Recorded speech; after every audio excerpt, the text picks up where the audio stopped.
ሰላም የእግዚአብሔር ቤተሰቦች ከማህበረ ቅዱሳን ቴሌቪዥን የዕለቱን አጫጭር መረጃዎች ይዘንላችሁ ቀርበናል።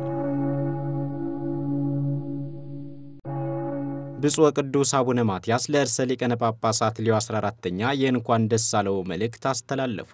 ብፁዕ ቅዱስ አቡነ ማትያስ ቀዳማዊ ፓትርያርክ ርዕሰ ሊቃነ ጳጳሳት ዘኢትዮጵያ ሊቀ ጳጳስ ዘአክሱም ወእጨጌ ዘመንበረ ተክለ ሃይማኖት ለሊዮ 14ኛ ሊቀ ጳጳስ የእንኳን ደስ አለው መልእክት አስተላልፈዋል።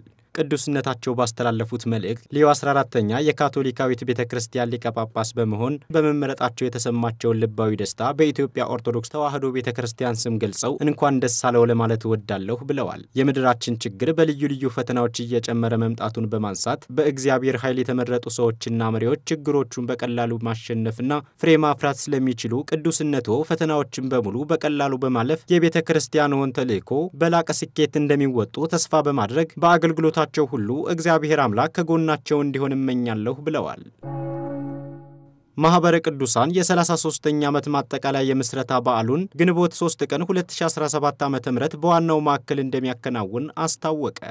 ማህበረ ቅዱሳን በቅዱስ ሲኖዶስ ዕውቅና አግኝቶ ከተመሰረተ 3 አስርት ዓመታትን በመሻገር 33ኛ ዓመቱን ከግንቦት 1 ጀምሮ በሀገር ውስጥና በውጭ ሀገር በሁሉም ማዕከላት በልዩ ልዩ ዝግጅት በድምቀት እያከበረ እንደሚገኝ ይታወቃል። በመሆኑም ማህበሩ 33ኛ ዓመት የማጠቃለያ ምስረታ በዓሉን ግንቦት 3 ቀን 2017 ዓ.ም በዋናው ማዕከል እንደሚያከናውን አስታውቋል። በዕለቱ ከሚከናወኑ መርሃ ግብራት መካከል የማህበሩ አበርክቶ ጥናታዊ ጽሑፍ፣ የቤተክርስቲያን ወቅታዊ ጉዳይ ውይይትና የአባላት የቃል ኪዳን ማደሻ መርሃ ግብሮች እንደሚከናወኑም ተጠቁሟል። በማህበረ ቅዱሳን የጎንደር ማዕከል በግቢ ጉባኤያት የሚገኙ የልዩ ፍላጎት አባላት የማህበሩን 33ኛ ዓመትና የእመቤታችንን የቅድስት ድንግል ማርያም የልደት በዓልን አከበሩ።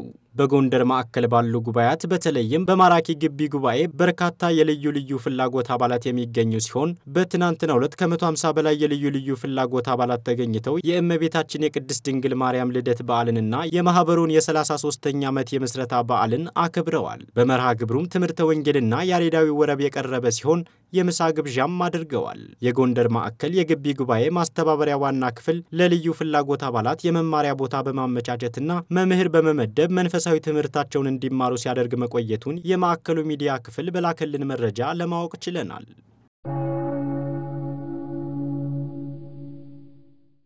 ለዕለቱ ያዝንላችሁ አጫጭር መረጃዎች እስካሁኖቹን ይመስሉ ነበር። ሰላም እግዚአብሔር ከሁላችን ጋር ይሁን።